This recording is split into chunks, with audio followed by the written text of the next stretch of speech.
Thanks again for joining into Kòo-sū, a Taiwanese storytelling experience. I'm Grace Wong Lynch, and today I'm really proud to introduce you to our final reader for the program.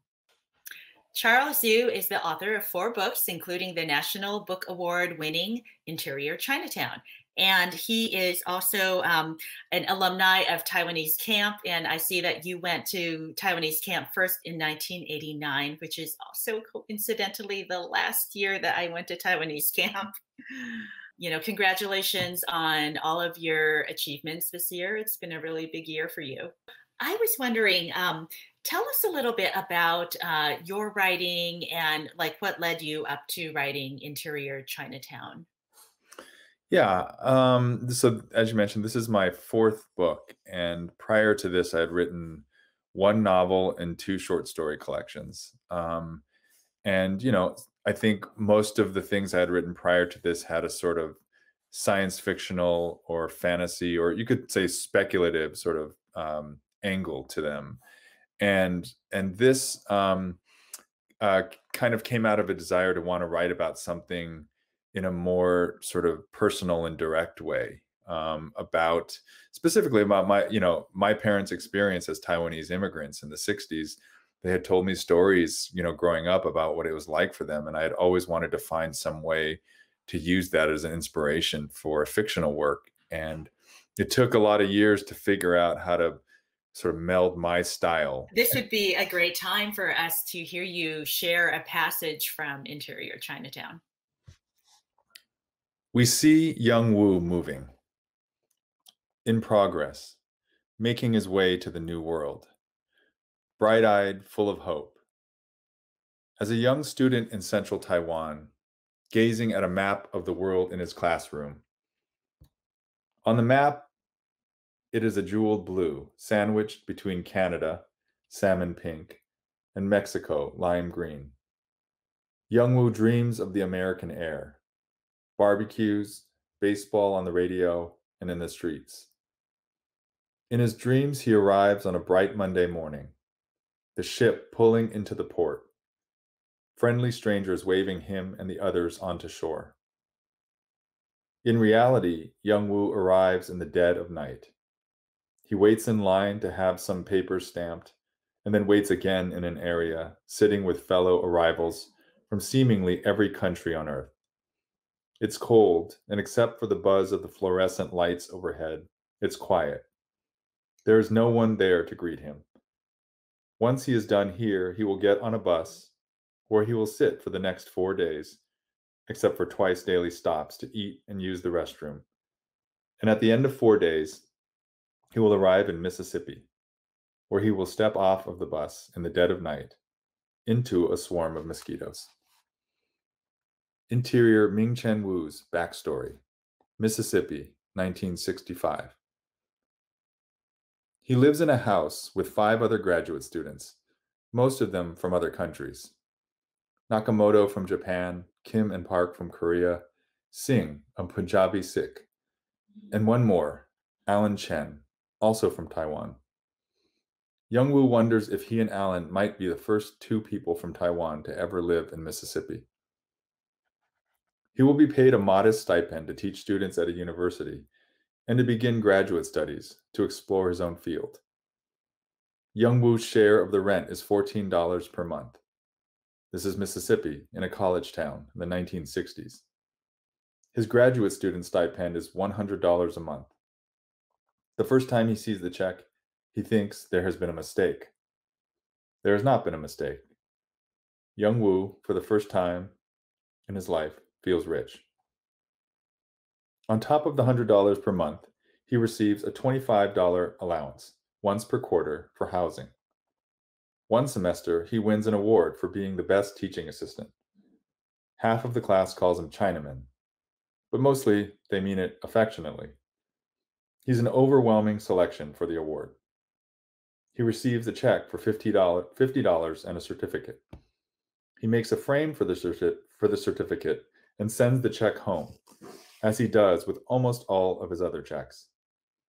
In general, he does well enough that he can afford to eat at a restaurant once a month. He does not like hamburgers at first, but learns to ask for no mayonnaise or ketchup and eats the meat separately from the bun, lettuce, and tomato. One day he comes home to find his roommate opening a can of cat food. Young Woo hadn't even known they had a cat in the house.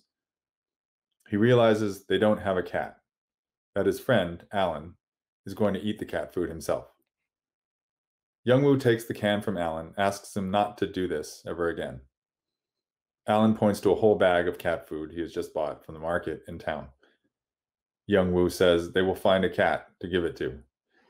He takes Alan to a diner and buys him a hamburger that night, and from then on leaves a couple of dollars on Alan's desk, or in his graduate department mail slot every week.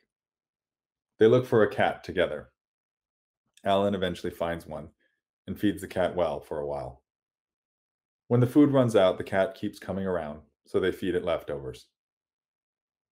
All 5 of Young Woo's housemates are called names. They compare names. Chink, of course, and also Slope, Jap, Nip, Gook, Towelhead. Some names are specific. Others are quite universal in their function and application. But the one that Woo can never quite get over was the original epithet, Chinaman, the one that seems, in a way, the most harmless, being that, in a sense, it is literally just a descriptor. China, man. And yet, in that simplicity, in the breadth of its use, it encapsulates so much. This is what you are, always will be, to me, to us. Not one of us, this other thing. But mostly the roommates are grad students and men, and they do what male grad students do. They sit at a table and smoke cigarettes, pooling money to buy packs. Young Woo will occasionally take a drag off of Alan. They smoke and drink watered down beer or cheap whiskey one of them has swiped from a faculty reception. They laugh and play cards and compare names that they've been called, mostly by the undergraduates. The faculty are genuinely respectful, although for the most part, unmistakably distant. Some are even reasonably warm, a few. The people in town are the most varied. Many are polite, if silent. Most are wary, with an edge of slightly menacing disdain. One day, young Woo comes home in an unusually good mood, actually humming as he walks into the house. Birds sing along. Young Woo sings himself into the kitchen, where all of his housemates were sitting at the table. He stops singing when he sees the looks on their faces. It's Alan. What? He's in the hospital. Someone beat him unconscious. Called him a Jap. According to a witness, as the first man hit Alan in the temple, knocking him to the ground, they said, "This is for Pearl Harbor." Young Woo thinks it could have been him. Nakamoto says it should have been him. All of the housemates realize it was them, all of them. That was the point. They are all the same. All the same to the people who struck Alan in the head until his eyes swelled shut. All the same as they filled a large sack with batteries and stones and hit Alan in the stomach with it until blood came up from his throat. Alan was Woo and Park and Kim and Nakamoto, and they were all Alan. Japan, China, Taiwan, Korea, Vietnam, whatever. Anywhere over there. Slope, Jap, Nip, Chink, Towelhead, whatever. All of them in the house after that, they should become closer. But they don't. They don't sit around the table anymore comparing names. Because now they know what they are, will always be. Asian man. I'll stop there. Wow, that is such a powerful passage and sadly very all too relevant today. Um, but I'm thankful for you writing that and for sharing that because I do think that part of what we need to do is to continue to write these kind of experiences into the reality of what is contained in books and what people what people read and can remember through reading. Maybe one of the most important things we can do now is really to continue to make it so that other writers, other Asian American and specifically Taiwanese American writers feel comfortable and that they have the opportunity to learn how to write and to tell their stories. And maybe this is a good time for you to talk a little bit about the program that you've established for emerging writers. Yeah, thanks. It is. I think there's so it together with TaiwaneseAmerican.org, which is I think probably people know about TaiwaneseAmerican.org, but just Ho Chi Tsai there and Leona Chen have been really gracious and instrumental in helping to sort of design these prizes, which are named after my parents, the Betty Yu and Jin Yu creative writing prizes, and they're